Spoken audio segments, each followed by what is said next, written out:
Hey, Joseph. Sorry, I just want to throw my purse at him.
How are you?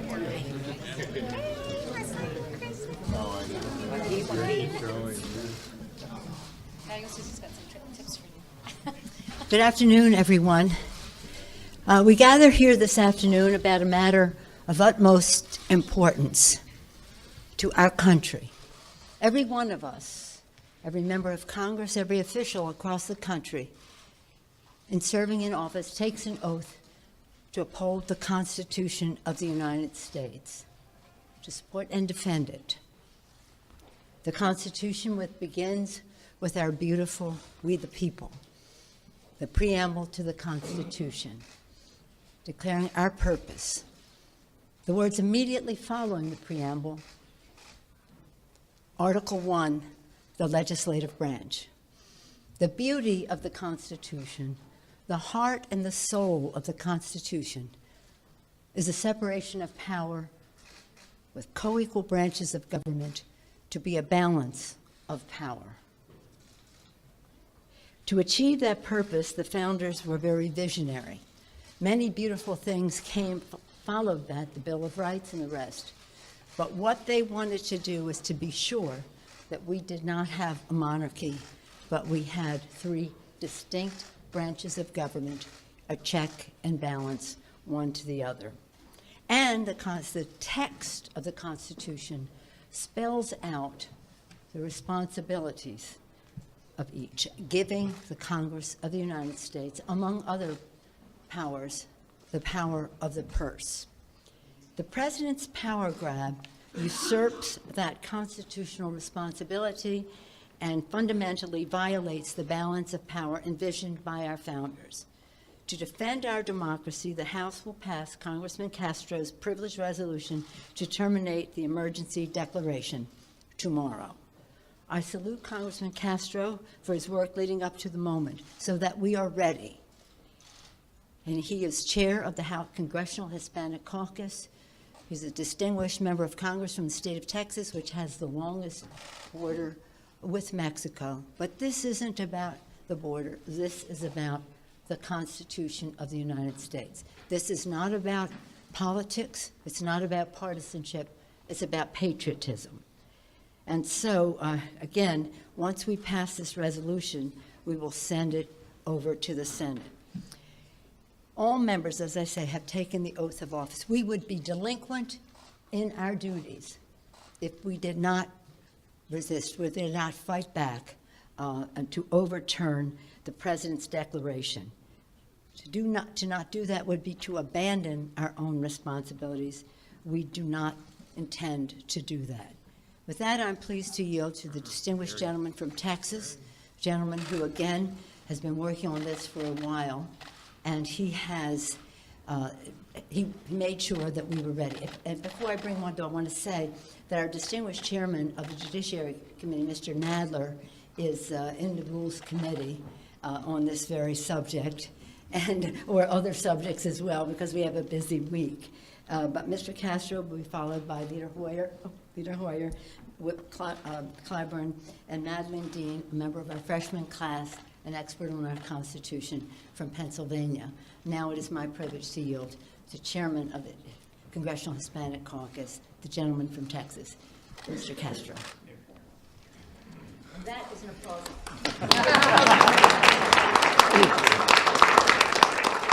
Thank you, Madam Speaker. Thank you for your leadership in marshaling support on HJ Res 46.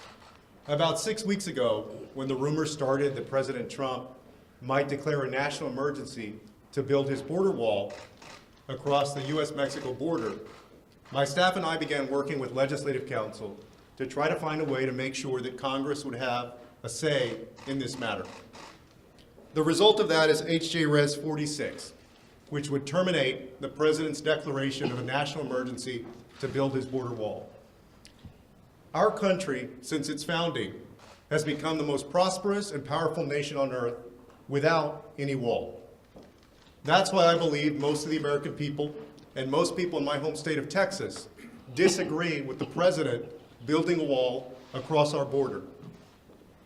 The President consistently said that any wall would be paid for by Mexico. Well, Mexico refused to pay, and Congress refused to pay. And so the President, rather than letting things be, decided that he would act unilaterally, unconstitutionally, by usurping the power of Congress. Today, we ask all members of Congress to respect the rule of law with us, to respect the separation of powers enshrined in our Constitution, and to support this resolution. If the President is successful in getting his way on this, rest assured he will come back. He will try this again, probably on other issues, as will future presidents. The Congress must step up, must reclaim its role over the power of the purse. This resolution is critically important to the future of the relationship between the legislative and the executive branches, above and beyond any party, above and beyond any president. This will require historic unity among members of Congress to make sure that this branch of government maintains its rightful place under our Constitution. I want to say thank you to the now 230 members of Congress who are co-sponsors in the House of Representatives. We look forward to picking up more support, including bipartisan support, when we take the vote tomorrow. I want to thank Leader Pelosi for moving swiftly to put this on the floor for a vote. I also look forward to the Senate taking a vote on this privileged resolution. There have been many senators, Democrats, but also conservative Republicans, who have sounded the alarm about President Trump's declaration. I hope that they will vote their conscience, that they, for a moment, will put the country above any worry of their own political concerns or futures. That is what is required of us now. With that, I'd like to bring up our esteemed leader from Maryland, Steny Hoyer. Thank you very much, Congressman Castro. Leader Pelosi, Whip Clyburn, and the members who stand behind me. Ms. Escobar is here. She and I were in El Paso 2 weeks ago. I don't know whether Sochi is here. Sochi is not here, but Sochi's Torres Small and I were in New Mexico 2 weeks ago. And 2 days ago, I was at the border, just south of San Diego, with Congressman Peters, Congressman Levin, and Congressman Juan Vargas. I'm here.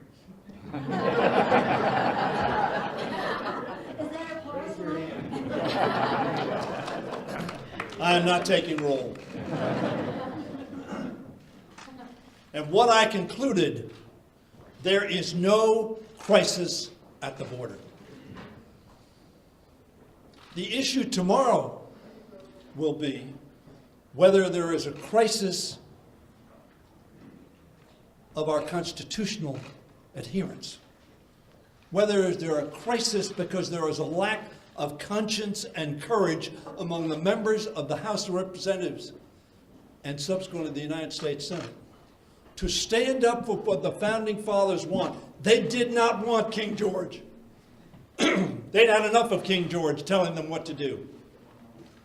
And so they created this extraordinary government of separation of powers, where each had their responsibility.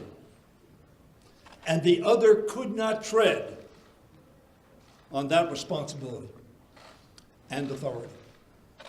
That's what tomorrow's vote is about. Not a wall, but the Constitution. The wall is an important issue, but the Constitution is a transcendent issue. And the issue will be whether or not the Congress of the United States will exercise the authority given to it under Article 1 of the Constitution, or whether it will abdicate its responsibilities. I hope that every member of the Congress votes not for party, not for a president, but votes for a constitutional system that has preserved democracy for over 2 centuries because of the checks and balances that we talk so much about, and that tomorrow we will have the opportunity to commit ourselves to, not just talk about it. So I pray that the members of the House will have the conscience and the courage to protect the greatest Constitution the world has ever seen. The American people will be watching. And now I yield to my friend from South Carolina, the distinguished Majority Whip, Jim Clyburn. Thank you very much. Thank you very much, Leela Hoyer, Speaker Pelosi, Chairman Castro, Representative Dean, and other colleagues. Earlier today, 58 bipartisan former national security officials issued a statement declaring there is no factual basis for issuing an emergency declaration. There is no emergency. In fact, as stated by them and others, crossings at the border have reached a 40-year low. That's a fact. There's been no emergency, no crisis of a judicial, a legal determination that's been made at the border. And it is a fact that over 90% of all the drugs that come into this country via the southern border come through the ports of entry. Consequently, it would seem to us that the better part of wisdom would be for us to shore up the security at the ports of entry. And so it seems to me that we are lurching from one manufactured crisis to another. And this president must be checked by this Congress in order to maintain the stability and the integrity of who and what we are as a country. And with that, I yield to Representative Dean.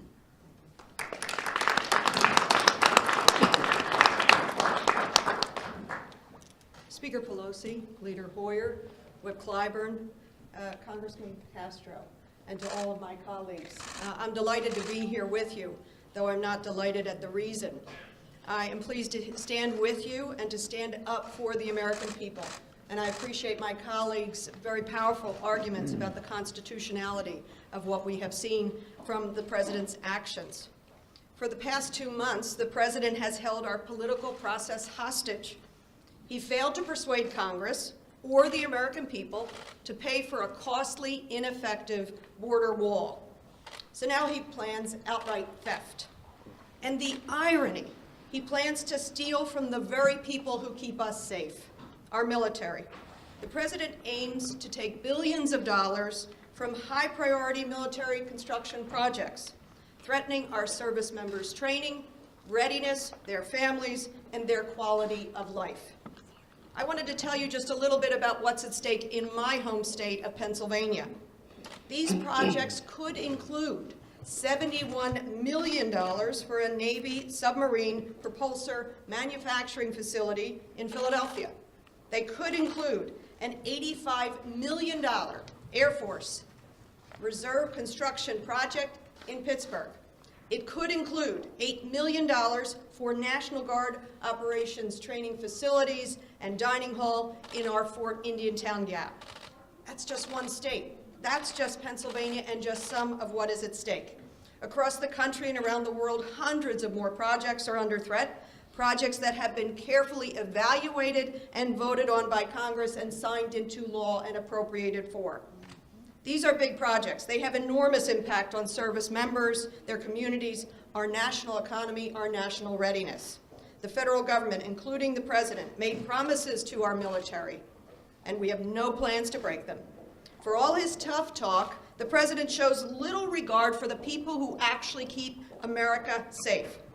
During his record-breaking shutdown, President Trump forced those very people, the Coast Guard, the Border Patrol, TSA, to work without pay.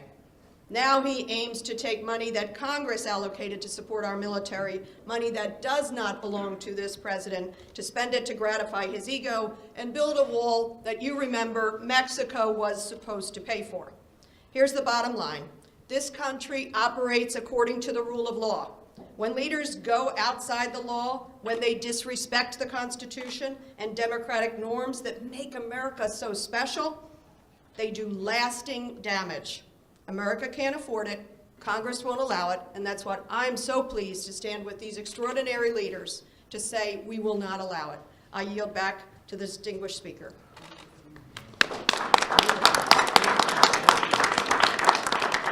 Again, with appreciation to the author of this privileged resolution, Chairman Castro, and in recognition of the support that he has gathered for it, and so many of our members showing up even before we have votes on the floor of the House.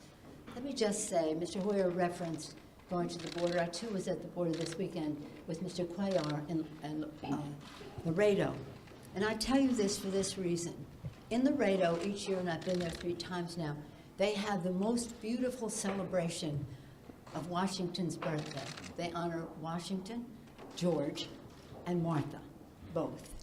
And it's a multi-day observance of what our founding father and mother presented to our country.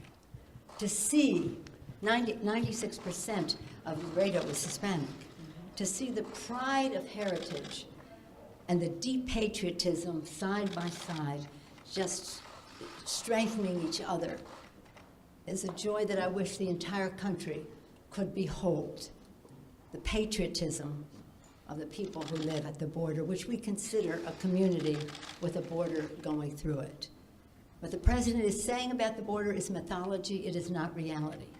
But this is not about the wall. Whatever you may think about the wall, think about the Constitution of the United States.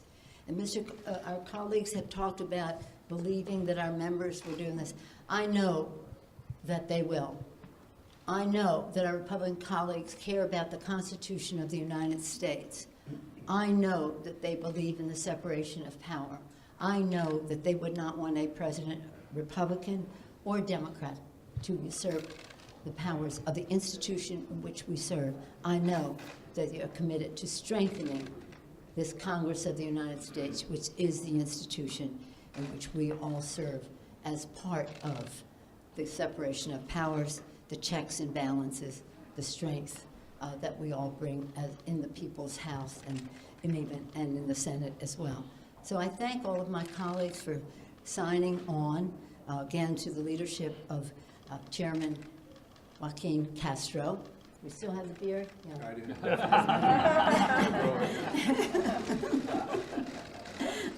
In any event, this is an historic moment for our country. Perhaps it gives us affords us the opportunity to have an all-American civics lesson about the Constitution of the United States, the protections contained therein, including freedom of the press, which is the strength of which is the guardian of the gate of our democracy. Thank you all for being here. Thank you to our colleagues. Thank you.